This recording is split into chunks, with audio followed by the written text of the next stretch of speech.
Cemiterio de Santo Amaro da Coruña. A principios do século XIX, comezan na cidade herculina as xestións para construir un novo camposanto.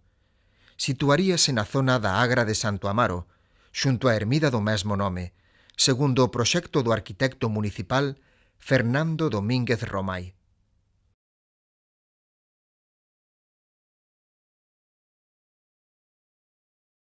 Finalmente, tras varios anos de conflitos, as obras son inauguradas en novembro de 1812.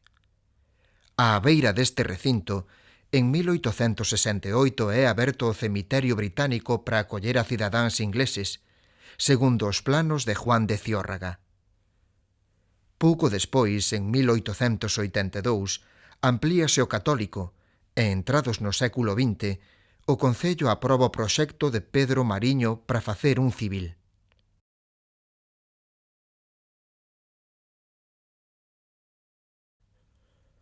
O cemiterio principal está pechado por altos muros de pedra, destacando a capela do exterior, considerada unha xoia do neoclasicismo, e a entrada, desprazada da súa localización orixinal cara a un lateral.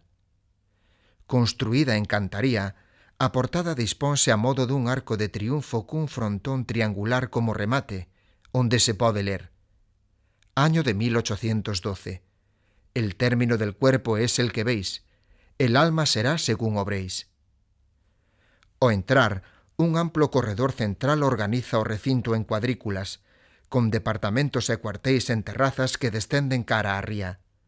Fermosos panteóns e nichos albergan a máis de 20.000 persoas, das que unhas 200 correspóndense con ilustres, xente do mundo das artes, da literatura, da política, da aristocracia ou dos negocios, como o arquitecto Juan de Ciórraga, o historiador Manuel Murguía, a pedagoga María Barbeito, o conde de Fenosa, o cantante Pucho Boedo, a filántropa Juana de Vega ou os poetas Curros e Pondal.